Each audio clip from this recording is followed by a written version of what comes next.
काही वर्षापूर्वी गुमठा गावात राहणारा एक शेतकरी खूप दुःखी होता. आपल्या आयुष्यातील छोट्या छोट्या समस्याबद्दल ते दुःखी असायचे आणि लोकांना आपली व्यथा सांगायचे. एके दिवशी त्यांना कोणीतरी गौतम बुद्धाकडे जाण्याचा सल्ला दिला. ते तुमच्या समस्यावर नक्कीच काहीतरी उपाय शोधतील. त्या व्यक्तीचे म्हणणे ऐकून शेतकरी दुसऱ्याच दिवशी थेट महात्मा बुद्धांकडे गेला.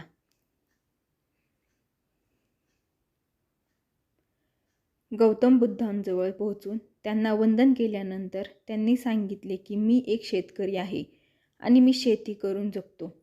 मी माझ्या समस्या सोडवण्यासाठी येथे आलो आहे.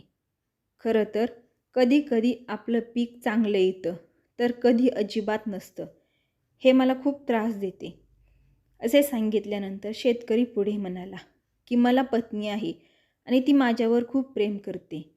परंतु कधी कधी ती मला खूप त्रास देते. मला तिचा कंटाळा आला आहे आणि कधी कधी वाटतं ती माझ्या आयुष्यात आली नसती तर मी किती छान जगलो असतो. अशा प्रकारे ते महात्मा बुद्धांना आपल्या सर्व समस्या सांगत राहिले आणि ते त्यांचे म्हणणे ऐकत राहिले. जोपर्यंत शेतकरी बोलत होता तोपर्यंत गौतम बुद्धांनी एक शब्दही उच्चारला नाही. ते फक्त शेतकऱ्याचे शब्द लक्ष देऊन ऐकत होते. समस्या सांगून शेतकरी सांगतो की मला एक मूलही आहे. ते खूप छान आहे, पण कधी कधी तो मला खूप त्रास देतो आणि माझे ऐकत नाही.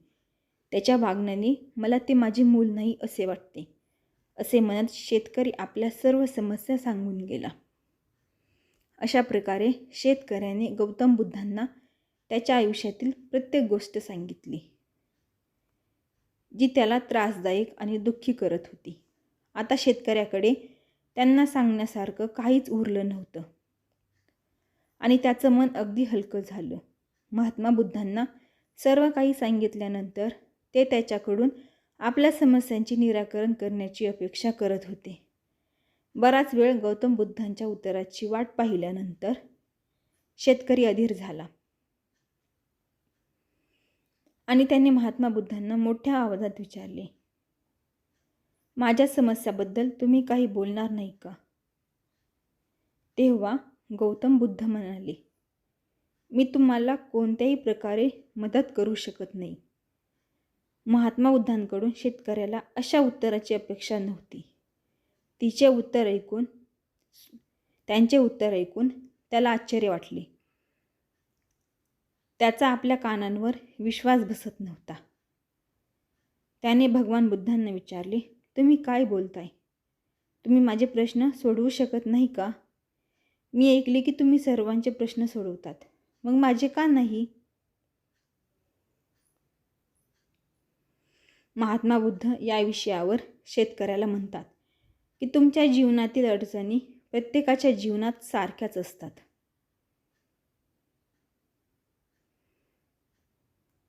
आणि प्रत्येकाला आपल्या छोट्या छोट्या समस्या मोठ्या वाटतात. तुमच्या आयुष्यात अशी कोणतीही समस्या नाही जी इतरांना नाही. प्रत्येक व्यक्तीला आयुष्यात सुखदुःखाचा सामना करावा लागतो.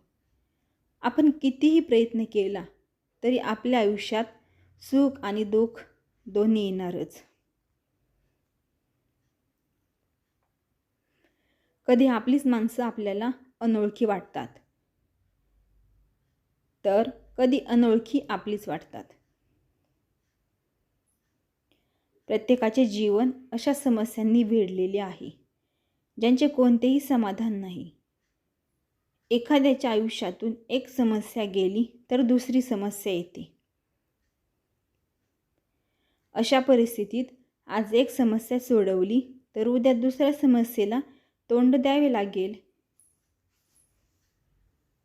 हे जीवनाचे अविचल सत्य आहे.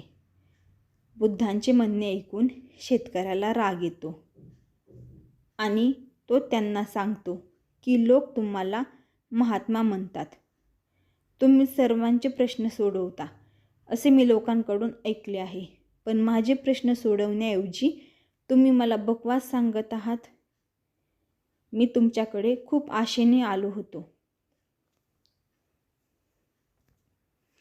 पण आता मला असे वाटते की माझे तुमच्याकडे येणे व्यर्थ होते.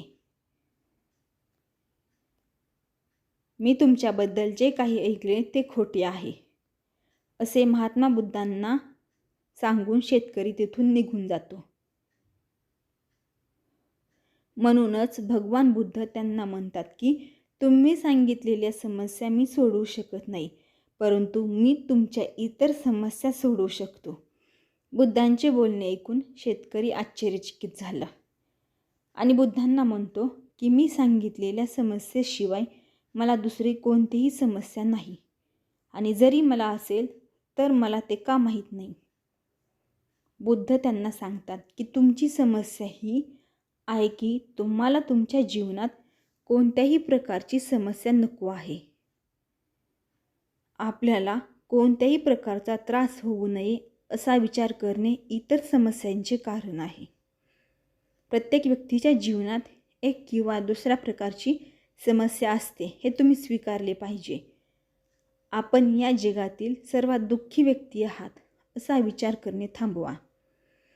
आपण आपल्या सभोवतालच्या लोकांकडे पाहावे, कारण इतर लोक देखील एखाद्या गोष्टीबद्दल नाराज आणि दुःखी असतात.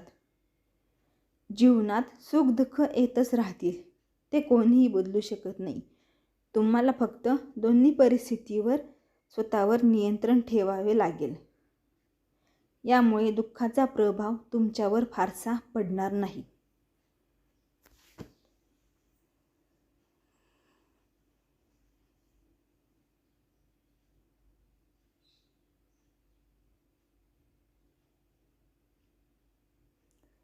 अशा स्थितीत तुमच्या आयुष्यात कोणतीही अडचण येऊ नये हा विचार सोडून द्यावा लागेल.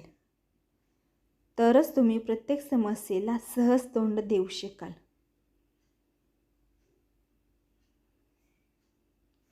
बुद्धांचे म्हणणे ऐकून शेतकरी त्यांच्या पाया पडून त्यांची माफी मागू लागला.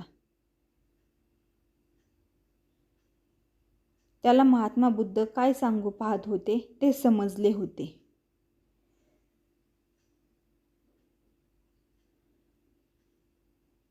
कथेतून शिकायला असे मिळते की आपल्या छोट्या छोट्या समस्यांसाठी आपण कोणाकडे तक्रार करू नये, तर त्या समस्यांना आपणच सामोरे जावे.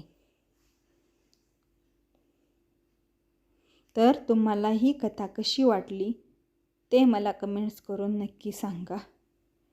आणि माझ्या या चॅनेलला सबस्क्राईब करायला अजिबात विसरू नका. भेटूयात अशाच एका छानशा कथेमध्ये. तोपर्यंत धन्यवाद.